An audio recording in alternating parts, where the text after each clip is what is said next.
오늘 찬양 우리 청년부에서 했는데 너무 감사를 드립니다. 네, 너무 잘하지요. 네, 갑자기 그 찬양을 함께 하고 있는데 마음에 걱정이 생겼습니다. 굉장히 뜨거워진 우리 성도님들 마음 속에 제가 말씀을 전하다가 찬물을 끼얹는 게 아닐까 하는 생각 때문에 마음에 부담감이 있게 이 자리에 함께 섰습니다. 찬양해 주신 우리 청년들에게 감사합니다. 제가 조금 있다가 조금 더 청년에 대한 이야기를 할 텐데 책을 이번 한 권 소개하려고 합니다. 90년대생이 온다. 혹시 읽어보신 분? 90년대생 혹시 계신가요? 90년대생. 신동률 형제 90년생인가요? 2000 아니죠. 90년대생이죠. 예. 2000년대생. 네, 여기 저기 몇 분 계시고. 네, 그 이야 네. 더 이상 묻지 않겠습니다. 네, 그 이야기를 좀 더 해보려고 합니다. 우리 PPT를 좀 넘겨주시면 좋겠는데요. 이제 우리가 나아가는 교회입니다. 여러분, 교회는 어떤 곳이라고 생각합니까? 제가 지난주에 고린도 교회 여러분들과 함께 말씀 나누면서 교회가 세 가지의 특징이 있어야 된다고 이야기 드렸습니다. 기억하시죠? 첫 번째 특징 뭐죠? 교회는 잊어버리셔야 돼요. 그래야 다음에 또 해도 새로운갑다 이럴 수 있으니까 잊어버리셔야 됩니다.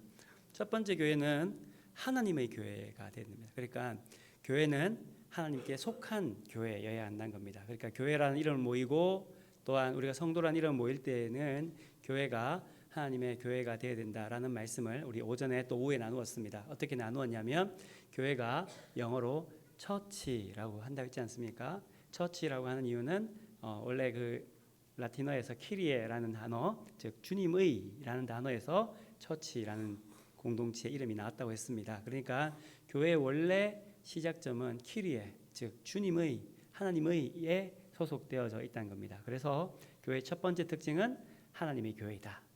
두 번째 특징이 뭐였죠? 거룩하여진다는 거예요.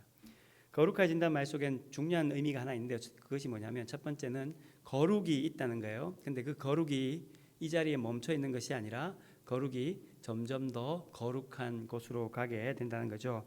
우리가 읽지 않았지만 에베소서 4장 13절에 보면 온전한 사람을 이루어 그리스도의 장성한 분량에 충만한 데까지 이른다라는 말 속에서 교회는 그 자리에 멈춰 있는 것이 아니라 교회는 점점 더 거룩해져 가는 거죠. 그래서 제가 지난번 질문했지 않습니까? 여러분, 지금 좋은 교회를 원하십니까? 5년 후 좋은 교회를 원하십니까? 지금도 좋고 5년 후에 더 좋은 교회가 되기를 원한다. 그것이 특징이 뭐냐면 거룩하여 진다는 겁니다. 마지막 세 번째 특징이 뭐였죠? 예수님을 부르는, 예수님을 주님으로 고백하는 자들이 모두가 다 교회다라고 말씀하셨습니다. 그래서 제가 그때 말씀드렸듯이 기억하시는지 모르겠지만 그 노숙자, 술 취하신 분 예를 들었던 기억이 납니다. 그래서 그때 제가 지난 주일날 세 가지 하나님의 교회, 거룩해져가는 공동체, 예수님을 주님으로 그리스도로 고백하는 모든 사람이 교회가 되어야 됩니다라고 이야기를 드렸습니다. 이런 특징을 가지고 오늘날 교회가 어떤 곳이 되어야 되느냐라는 하나의 상징들의 이야기가 많이 있습니다. 첫 번째 상징이 뭐냐면 교회가 세상의 등대가 되어야 된다는 거죠. 여러분 다들 들어보셨죠? 하나님의 진리 등대처럼 교회가 세상에 빛을 비추는 등대가 되어야 된다는 겁니다. 또 하나는 교회가 병원이다라는 이야기를 들어보셨습니까? 교회는 병원의 역할을 감당해야 된다. 그래서 예수님의 사역도 보면 치유하는 사역이 그 속에 있지 않습니까? 그래서 교회 공동체에 들어와서 힘들고 어려운 사람들이 치유받고 회복된 사람들, 온전한 사람들로 바뀌어져 갑니다. 이것이 교회입니다. 여러분 맞죠? 좋을까요? 나쁠까요? 좋은 거죠. 근데 여기 문제가 하나 있어요. 문제라기보다는 우리가 감당해야 될 것이 하나 있습니다. 여러분 병원에 가면 아픈 사람이 많습니까? 건강한 사람이 많습니까? 그럼 교회는 어떤 사람이 많을까요? 아픈 사람이 많다는 거예요. 아픈 사람이 많으면 어떻게 됩니까? 자, 자기에게 대입해 보십시오. 내가 지금 아파요. 아프면 좋은 말 많이 하겠습니까? 안 좋은 말 많이 하겠습니까?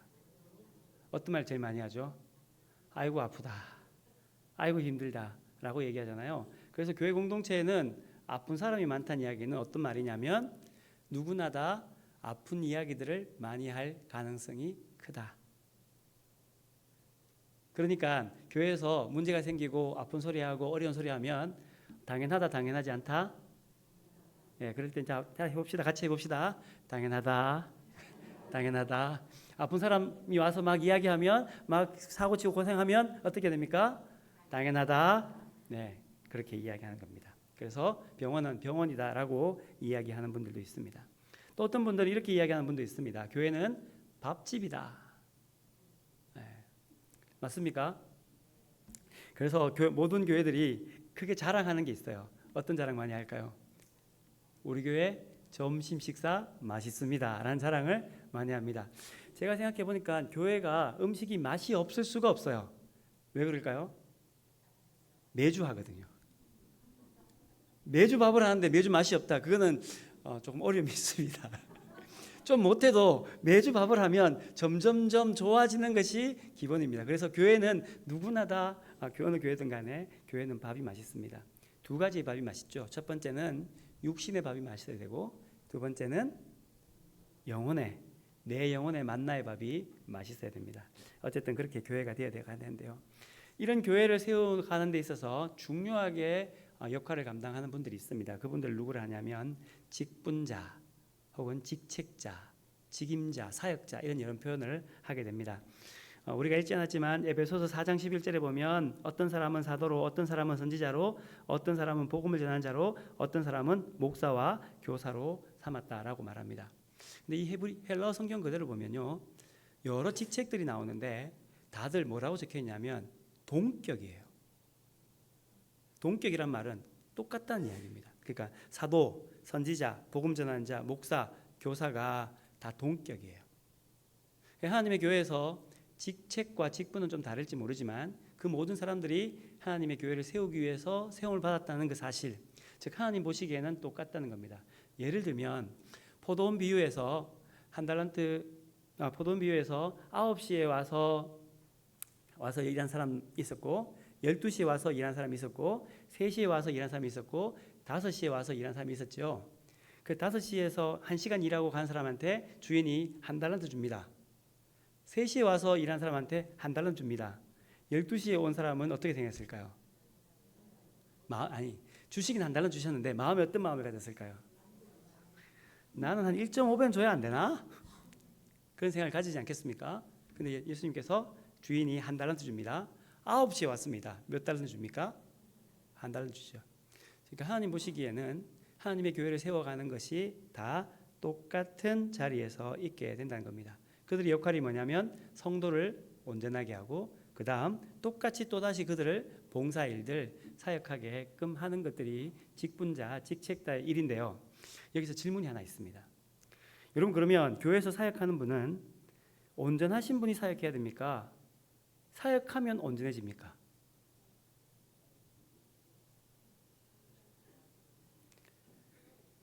자 다시 12절에 이렇게 나옵니다. 이는 성도를 온전하게 하여 봉사의 일을 하게 하며 라고 나옵니다. 여러분, 교회에서는 봉사하는 것이 문제입니까? 온전해지는 것이 문제입니까? 다시 이렇게 한 마음이 안 돼서 어떡합니까? 자, 여러분, 봉사하는 것이 문제입니까? 온전한 것이 문제입니까? 네. 이게 사실 좀 어려운 문제예요. 저도 사실 목회를 하면서 이 두 가지가 매우 어렵습니다. 왜 어렵냐면요, 온전해져서 봉사하게 한다 그러면 우리 중에 누가 봉사할 수 있겠습니까? 그렇지 않습니까? 목사인 제가 온전했기 때문에 목사가 되었다, 누가 그렇게 이야기할 수 있겠습니까? 아무도 그렇게 이야기할 수가 없습니다. 그럼에도 불구하고 우리가 하나님의 일들을 봉사를 하게 되지요. 근데 문제는 온전하지 않은 사람이 봉사하게 되면 어떻게 됩니까? 문제가 생겨요. 이게 교회의 딜레마이죠. 그래서 온전해져야 되느냐 아니면 봉사해야 될까? 저는 이 이야기 때문에 굉장히 많은 질문들과 답을 찾으려고 노력을 했습니다. 지금도 기억에 나는데 하나의 답은 해답, 그러니까 정답은 아니지만 하나의 해답처럼 느껴지는 하나의 이야기가 있는데요. 무엇이냐면, 제가 그 하영주 목사님 살아계실 때에 1대1 양육 세미나를 갔다 온 적이 있습니다. 그때 하영주 목사님이 뭐 다들 모여놓고 이야기를 하는 가운데에 교회는 두 부류의 사람밖에 없다는 거예요. 첫 번째 부류, 양육 받아야 될 사람들. 두 번째 부류, 양육해야 하는 사람들. 그 양육하는 사람과 양육받는 사람 두 부류밖에 없다는 겁니다. 그 무슨 말인가 하고 들었습니다. 들었더니 하시는 말씀이 그거예요. 이 두 부분의 사람들, 두 부류의 사람들이 이렇게 구분되어지는 것이 아니라 한 사람 한 사람이 양육받아야 될 때도 있고 양육해야 될 때도 있다는 거예요. 목사 여러분들, 그러니까 제가 그때 이제 목사로서 갔으니까 다 그때 모인 분이 목사, 전도사님들 이렇게 사역자들이었거든요. 이곳에 모인 모든 분들이 목사님이고 전도사님인데 다 양육한 사람들이죠. 그러나 여러분들이 잘 양육하려면 또다시 양육을 받아야 합니다. 그리고 양육을 해야 합니다. 그러니까 성도가 온전해지는 것, 그리고 성도가 봉사일을 하는 것은 이 두 가지가 따로 딱 구분되어지는 것이 아니라 계속 우리가 교회 공동체 특징처럼 거룩해져 가는 이 두 가지가 계속 연결선상에 있어야 되는 것이죠. 이렇게 해서 그리스도의 장성한 분량에 이르러 하나님의 교회를 이루게 됩니다. 근데 그 교회가요, 성경에는 하나의 교회처럼 이렇게 설명되어지지만 그 교회가 자신의 특징에 따라서 자신의 모습에 따라서 이 궁극적인 목적으로 나아갑니다. 그래서 교회 형태들이 다 달라요. 우리 춘천 성산교회는 어디에 소속된 교회입니까? 춘천 성산교회는 대한 예수교 장로회 거기다가 통합측에 소속된 교회입니다.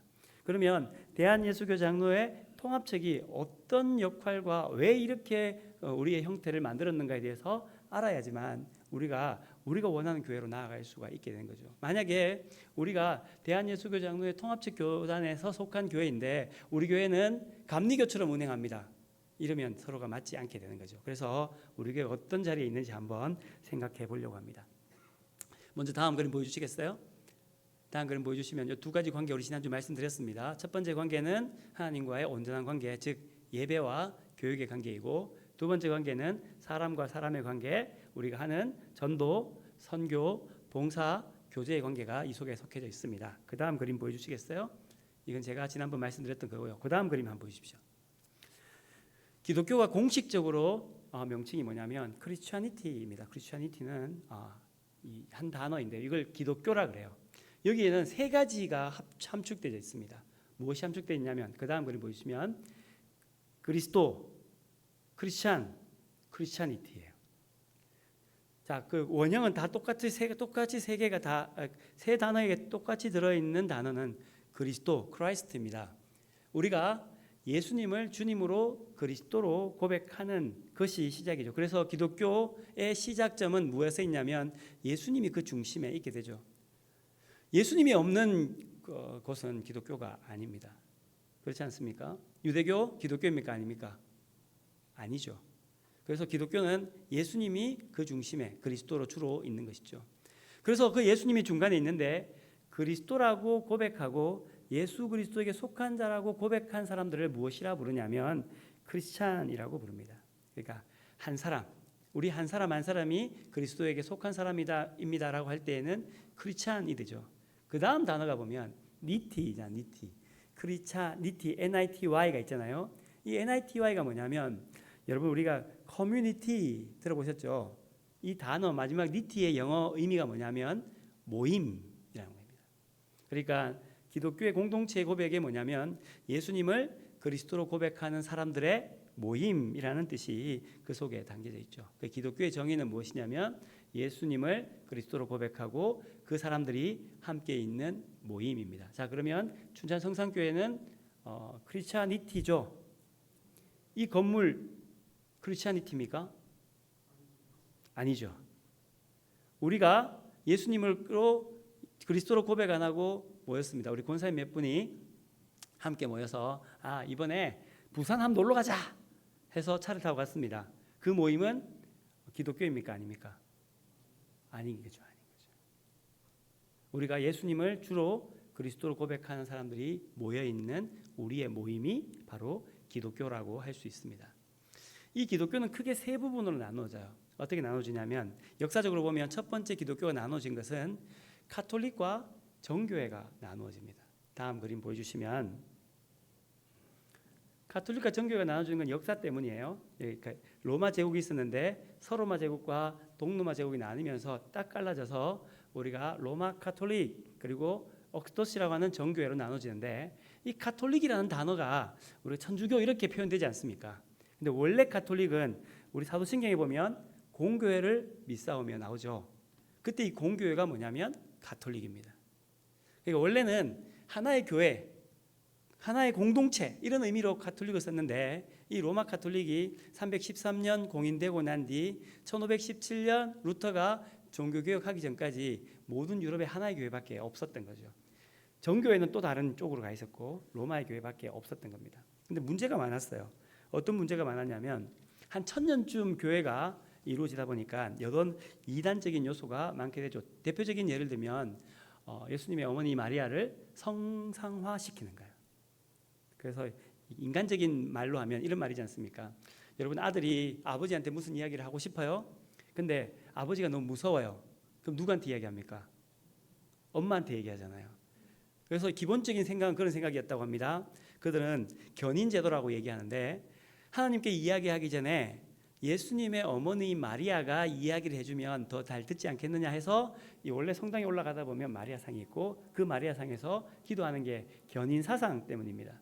어쨌든 그렇게 되는 여러 가지 이유 때문에 가톨릭이 문제가 생겨요.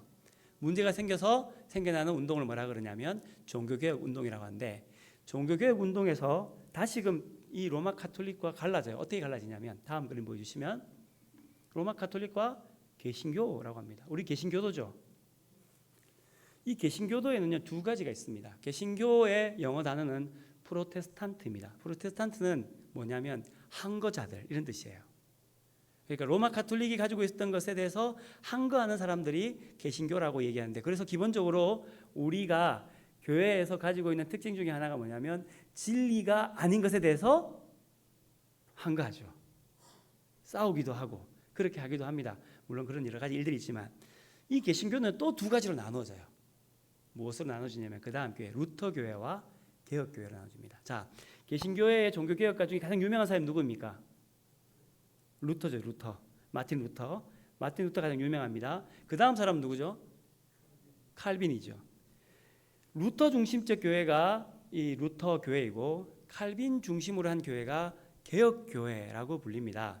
이 루터 교회는 어떤 교회냐면요. 정신은 그의 가치는 모두 다 개신교예요. 모두가 다 바뀌어진다고 얘기해요. 그래서 오직 말씀으로 오직 은총으로 하는 개신교회의 정신을 그대로 가지고 있습니다. 그런데 형태는 어떻게 했을까요? 가톨릭의 형태를 그대로 가지고 있어요.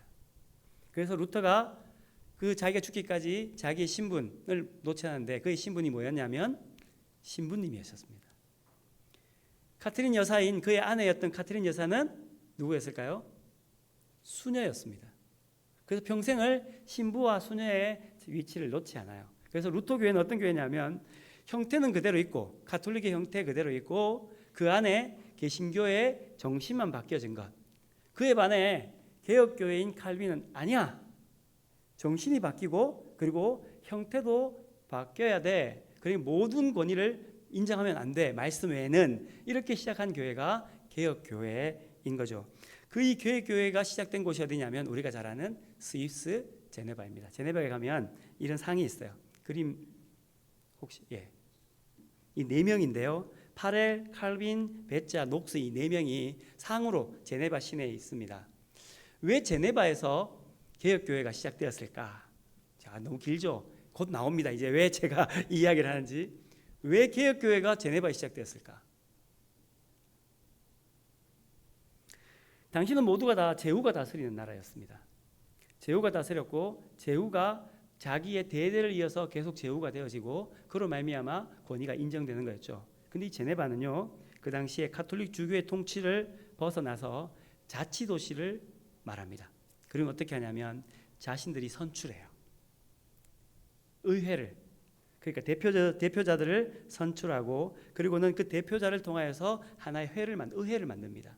그래서 지금 그때 생겨났던 것이 뭐냐면 의회 민주주의였고 그 의회 민주주의의 수장이 누구였느냐? 정신적인 수장과 대표적인 수장이 누구였느냐? 우리가 아는 존 칼빈입니다. 그래서 칼빈이 그 제네바를 어떻게 생각했냐면 기독교적 사회를 만들고 싶어 했어요. 어떤 사회였냐면 의회 민주주의를, 그러니까 모든 권위를 포기하고 말씀에 의해서 함께 논의하고 함께 이야기해서 결정되어지는 공동체를 만들기를 원했죠. 시민들이 자기들이 원하는 알맞은 지도자를 선출하고 그들이 대표자가 되고 그 대표자들이 모여서 의논하고 의논한 것을 그 도시에다가 적용하고 움직여가게 됐던 거죠. 어디서 많이 보던 구조죠. 어디서 보는 구조입니까? 우리가 아는 장로교회 구조예요. 왜 제가 이 이야기를 지금까지 했는지 아시겠죠? 장로교회 구조가 여기서 시작되는 겁니다. 그래서 장로교회는 장로님 누가 뽑습니까? 하나님이, 이런 말이 만들면 점지해 주시나요? 물론 하나님께서 부르셨다라고 장로님들 다 그렇게 고백하고 임직을 받습니다. 그런데 실질적으로 장로님은 누가 뽑습니까? 성도들이 투표를 통해 장로님을 뽑습니다. 그리고는 권위를 인정하죠. 하나님께서 그에게 부어주셨다라고 인정하고 당회를 구성하게 되는 겁니다.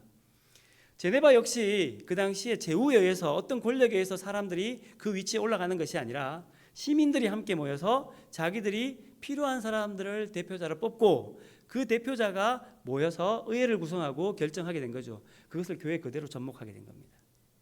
대신에 한 가지가 다른 게 있어요. 제네바 의회에는 제네바 의회의 기준이 있었죠. 그 기준이 무엇이었을까요? 우리가 잘 아는 기독교 강요. 칼빈이 기독교 강요를 쓴 이유가 뭐냐면 이 제네바를 기독교적 도시로 삼기 위해서 기독교 강요를 적었습니다. 4권, 저한테 이만큼이 4권이에요. 참 대단하신 분이죠. 어쨌든 그 4권을 썼는데 교회 공동체가 장로교회를 시작하면서 그 기준이 뭐였냐면 우리 교회가 당회를 통하여 재직회를 통하여 그 결정을 하는 기준이 무엇일까요? 종교교육가들의 기준, 오직 말씀.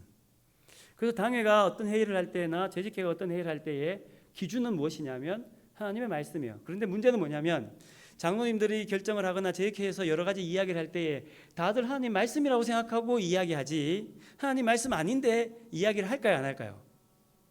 여러분 싸움이 일어나지 않습니까? 분쟁이 막 싸워요. 논쟁이 일어납니다. 논쟁이 왜 일어날까요?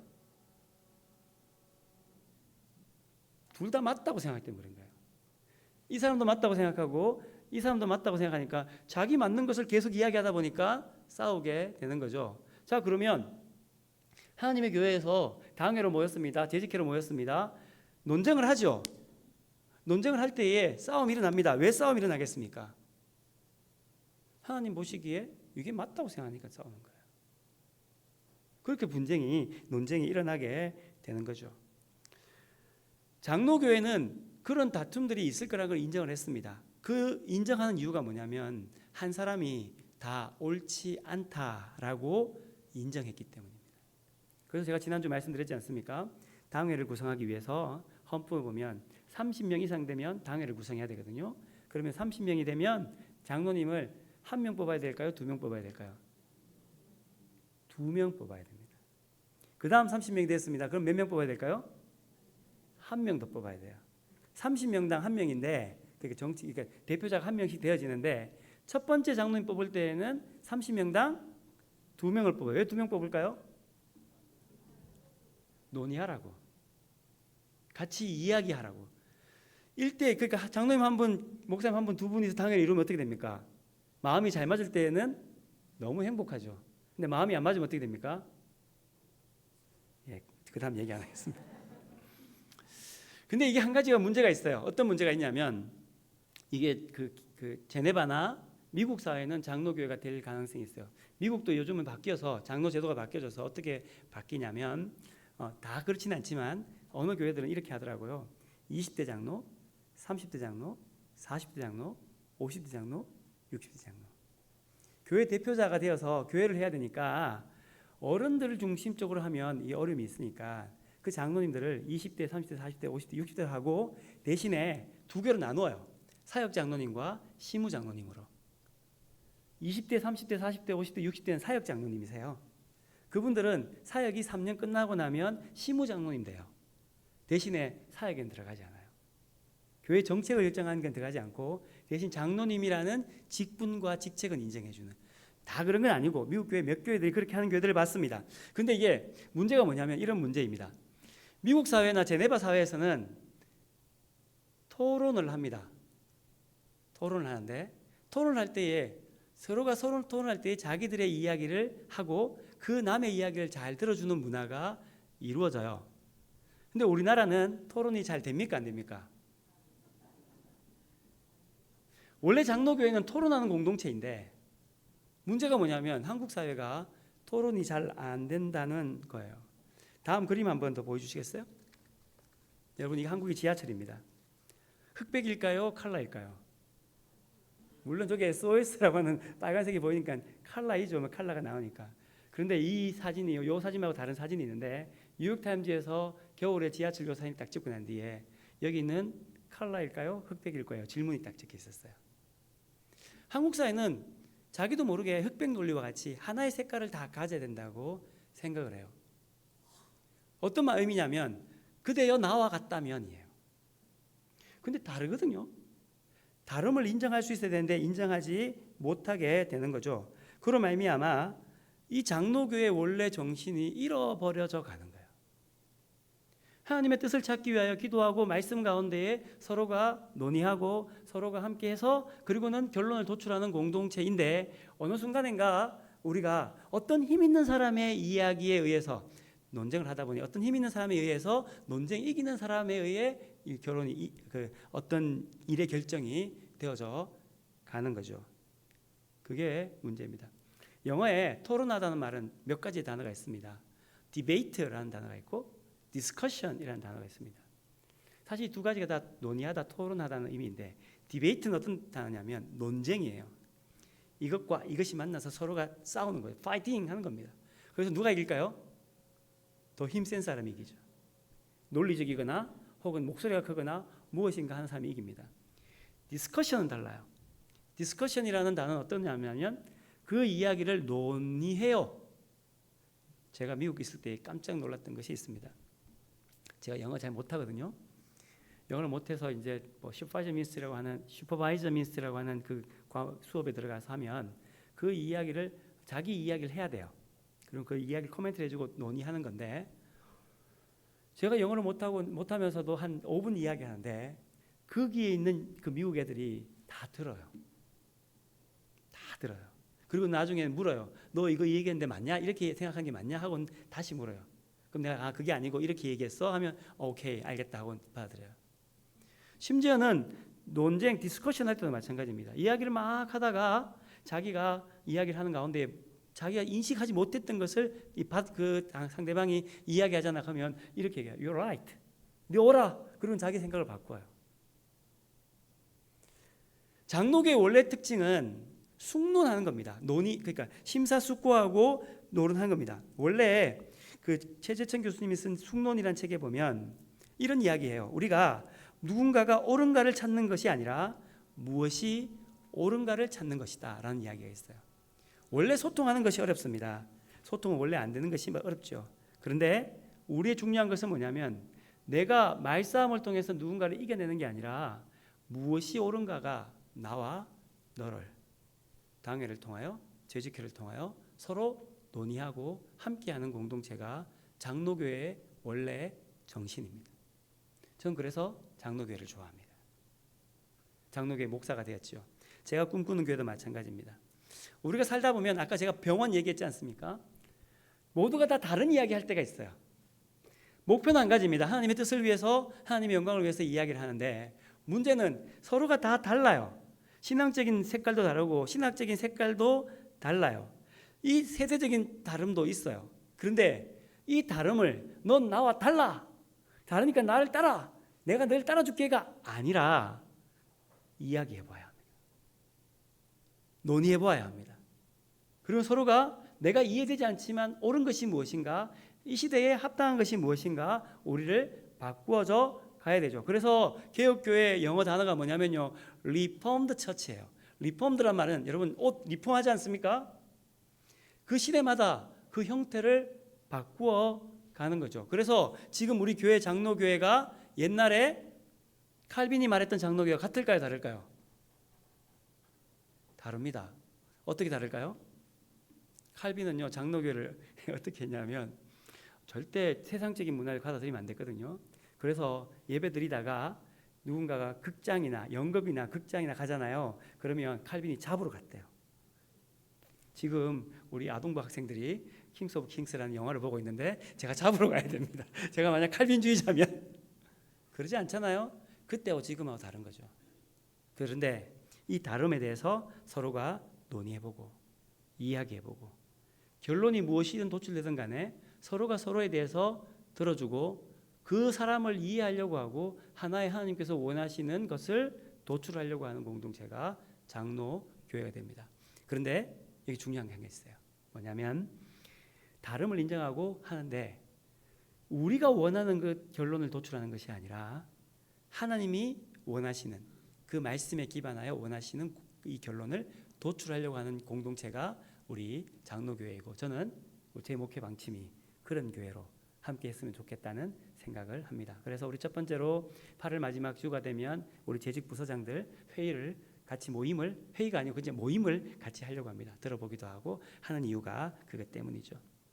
그래서 본질을 통하여 변화되는 건데 또 하나 중요한 게 있습니다. 그러면 변형되어질 때에 함께 본질 형태를 바꿔야 되는데 이 형태를 바꿀 때 세상이 너무 많이 바뀐 겁니다. 우리 젊은 세대들이 와 있으니까 잠깐 다음 그림 보여주시면 한국 사회가 세대를 바꿀 때 여러 세대를 바꾸죠. 대표적인 세대를 보면 시니어 세대가 있고 그 다음 베이비붐 세대가 있습니다. 그리고 제2차 베이비붐 세대가 X세대라고 이야기를 하고 그 다음 밀레니엄 Y세대, G세대, 요즘 알파 세대 이렇게 이야기를 하는데 이건 일본이나 우리나라 잘 이렇게 세대를 바꾸는데 꼭 그렇지는 않지만 그런 이야기들을 하고 있습니다. 다음 그림 보여주시겠어요? 네. 전기 밀레니엄 세대와 후기 밀레니엄 세대라고 이야기를 하는데 여러분 MZ 세대라고 들어보셨죠? MZ. 네. MZ 세대가 뭐냐? 80년부터 2000년대생까지를 MZ 세대라고 하는데 사실은 80년생하고 2000년생하고 같을까요, 다를까요? 인생이 다릅니다. 삶이 다르고 그렇게 달라요. 그래서 제가 아까 보여드렸던 책 90년대생이 온다. 이게 MZ 세대의 기본적인 생각들을 가지고 있죠.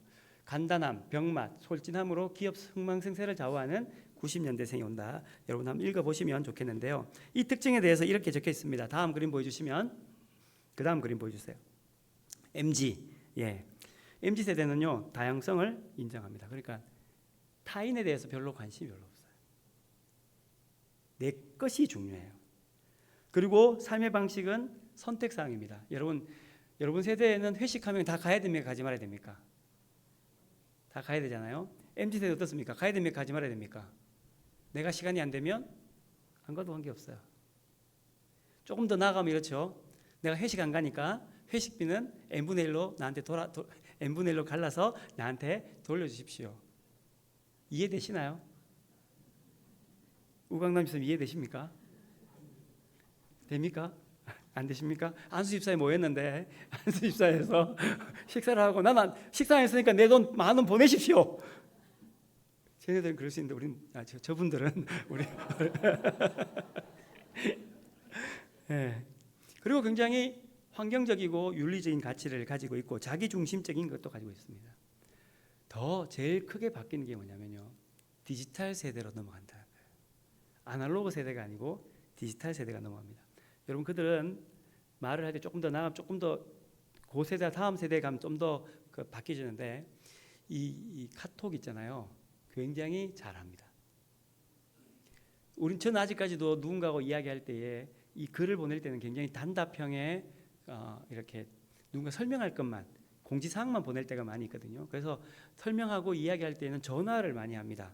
말을 해야 이제 정확하게 이해되니까. 저 세대는 말보다 왜 그럴까요? 정확하거든요. 말은 듣는 사람에 따라 가지고 그 의미가 달라질 수 있지만 글은 정확하거든요.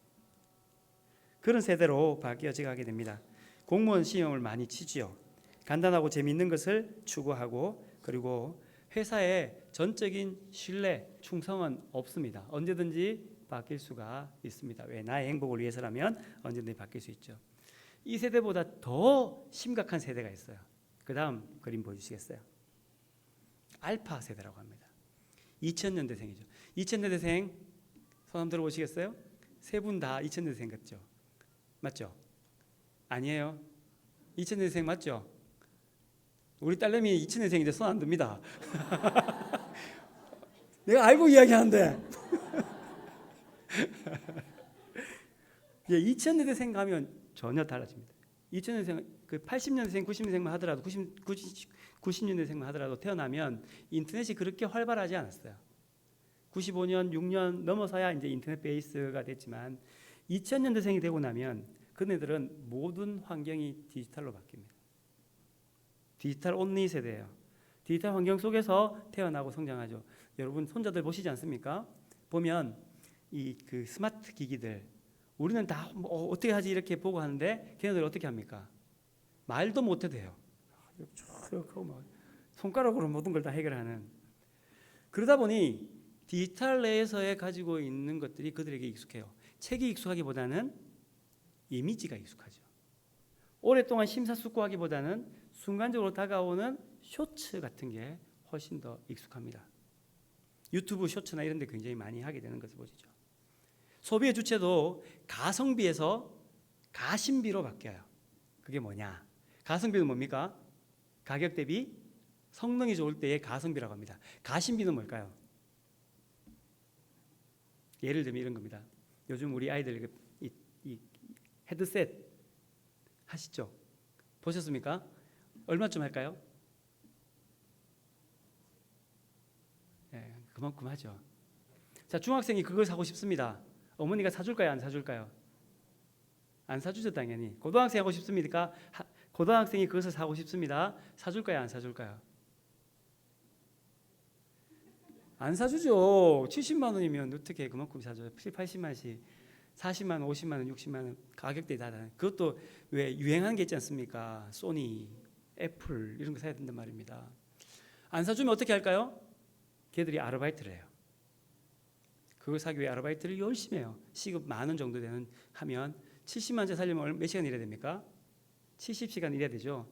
열심히 일을 하고 난 뒤에 70만 원이 딱 모여지면 그것을 사고 딱 일을 그만둬요. 그걸 뭐라 그러냐면 마음에 원하는 대로 한다. 가심비. 그렇게 한다. 이해되세요?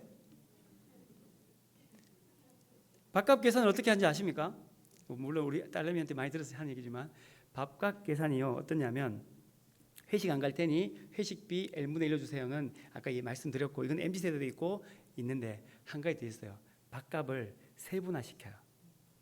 식사비 따로 그 다음 2차에 가면 술 먹는 사람 안 먹는 사람 있잖아요. 술값은 술값대로 안주값은 안주값대로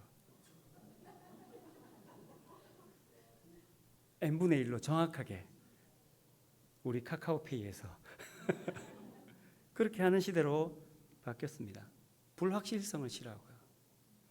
누군가가 말하는 우리 때는 일이 싫어요. 왜 우리 때는 싫어하냐면 제가 설교 시간에 한번 말씀드렸지만 농경사회는 우리 때가 인정이 되어져요. 노하우에 의해서 움직여가니까요. 그런데 요즘 세대는 노하우가 없어요. 전혀 새로운 시대가 바뀌는 거예요. 새롭게 혁신해야 살아가는 시대가 되니까 우리가 옛날 시대를 이야기하면서 그때는 우리가 이랬어 이렇게 얘기하면 걔들이 들을까요 안 들을까요? 무슨 그렇게 이야기가 되어지죠. 열정페이 말도 하지 마십시오. 딱 맞게끔만 해요.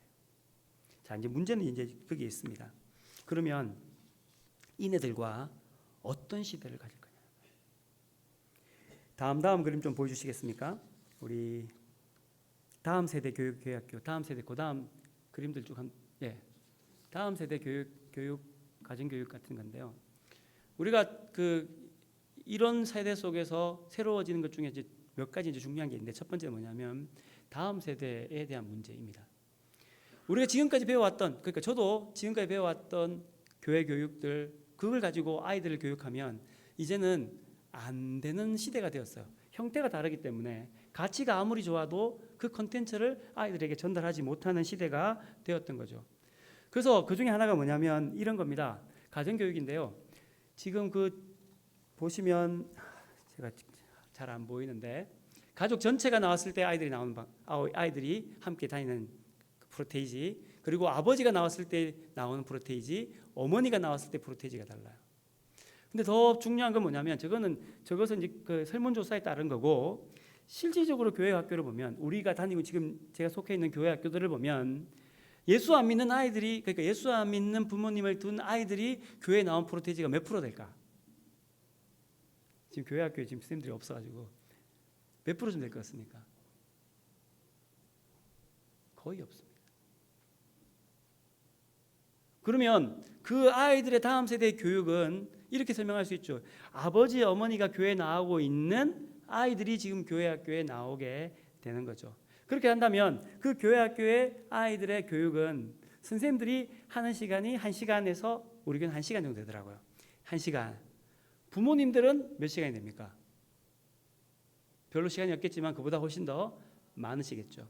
그래서 이제 이 바뀌어져 가는 시대 속에서 우리가 다음 세대를 이야기할 때에 무엇을 이야기해야 되냐면 부모님들의 신앙 교육을 함께 이야기해야 되는 시대가 되는 거예요.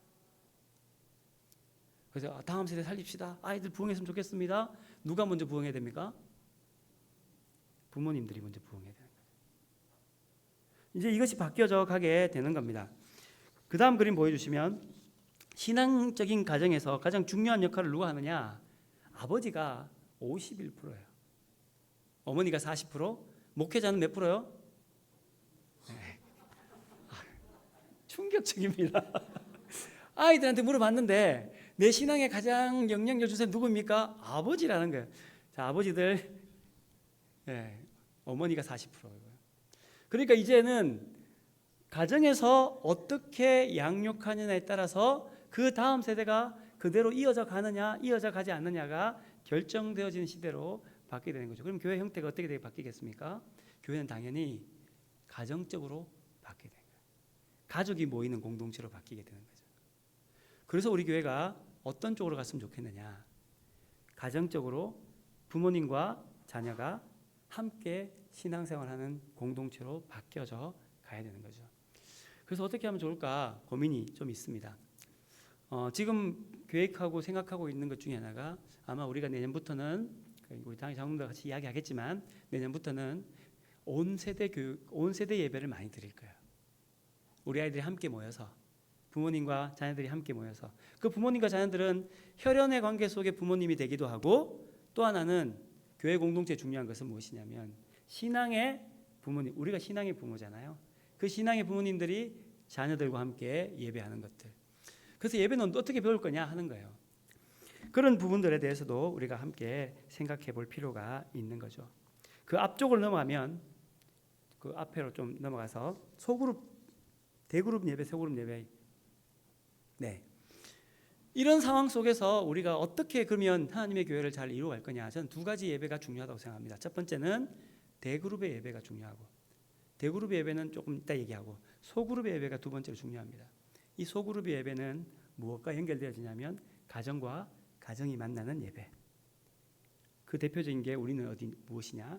구역 예배가 그 속에. 구역 식구들과 어떻게 모일 거냐? 모일 때에 어른들만 모일 거냐? 자녀들하고 함께 모일 거냐? 어떻게 할 거냐에 대한 고민들이 필요하게 되는 거죠. 그래서 소그룹에 대해서 이야기를 해야 합니다. 이 소그룹을 만날 때도 여러 가지 문제가 있습니다. 하나는 뭐냐면 성경적 소그룹을 만들 거냐? 취미생활의 소그룹을 만들 거냐? 오늘 교회들이 이 두 가지를 같이 고민하고 있는 것을 볼 수 있습니다. 취미적으로 소그룹을 만들어서 좋은 취미를 가지니까 함께 모여서 교제를 잘 해야 되겠지라고 생각하고 하는 교회들도 있고 어떤 교회는 성경적으로 우리가 함께 나누는 그런 공동체를 만들어야지 하는 교회도 있습니다. 저는 두 가지가 다 필요하다고 생각합니다.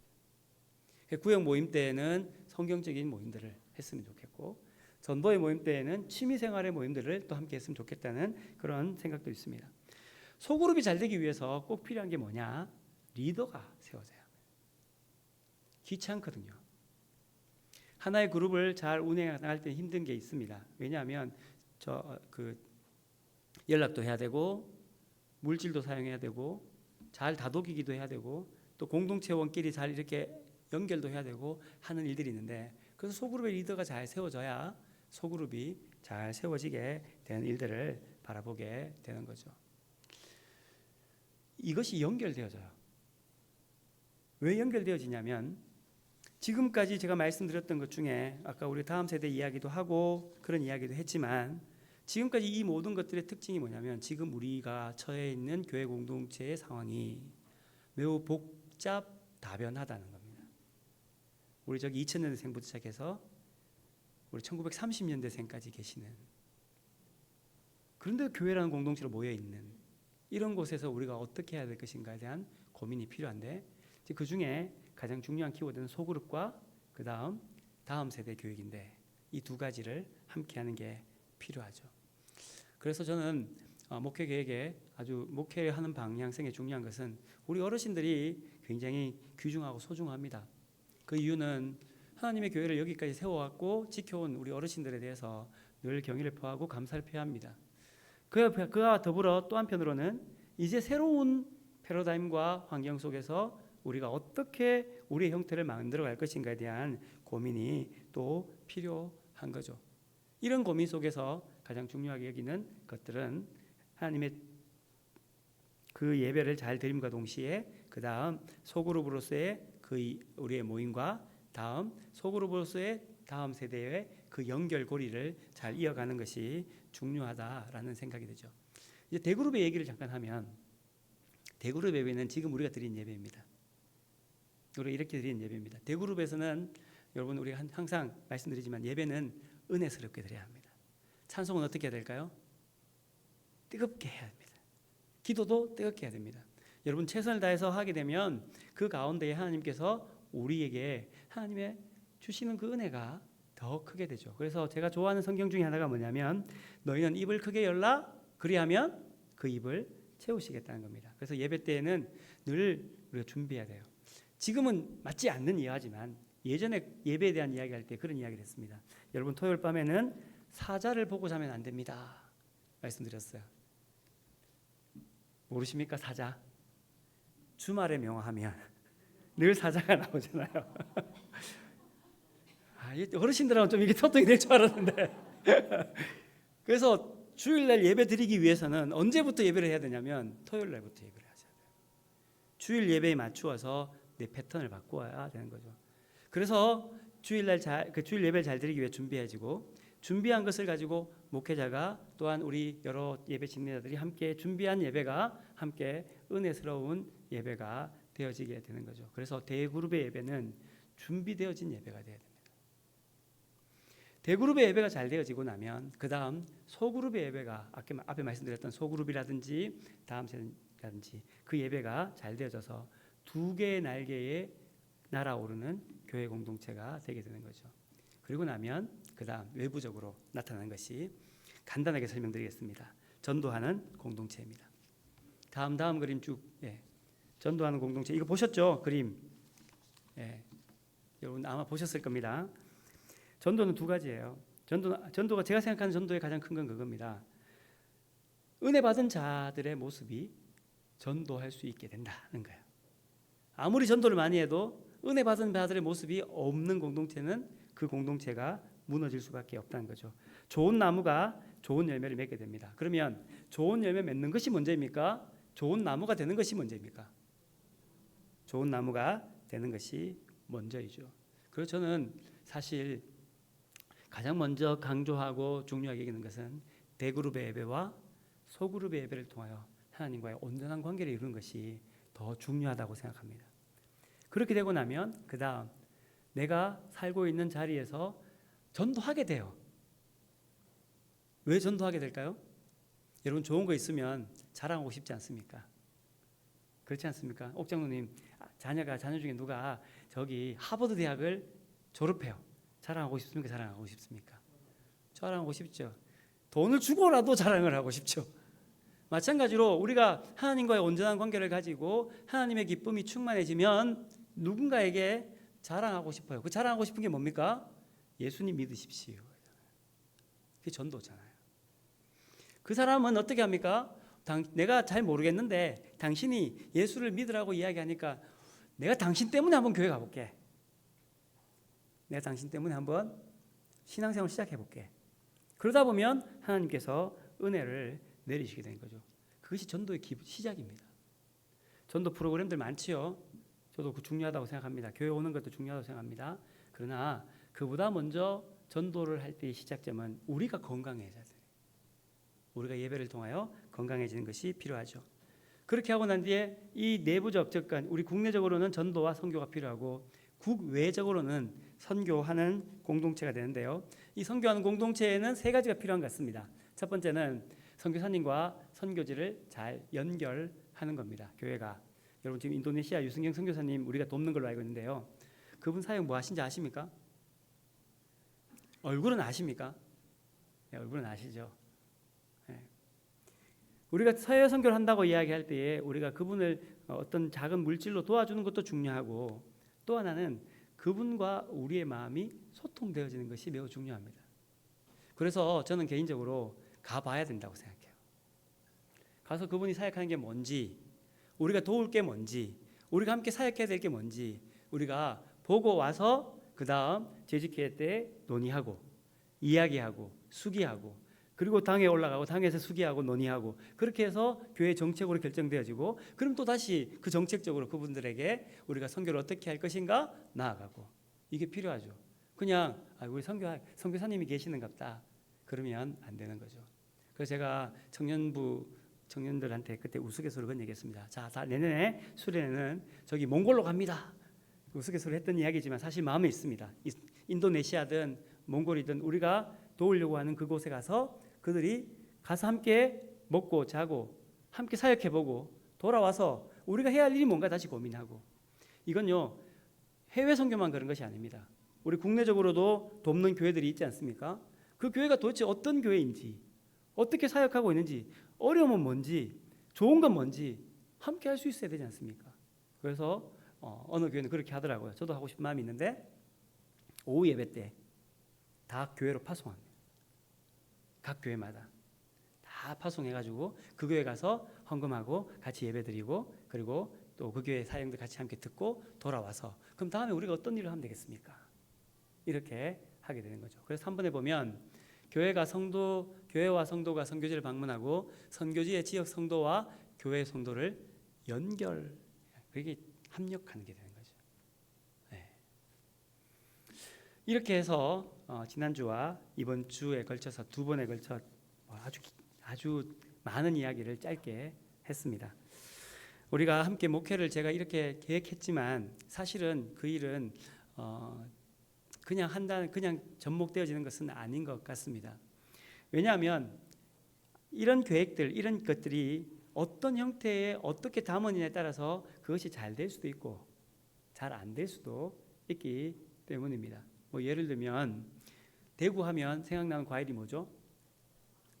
요즘 대구에 사과 할까요, 안 할까요? 대구에 사과 안 합니다. 왜 안 할까요? 날씨가 더워져서요.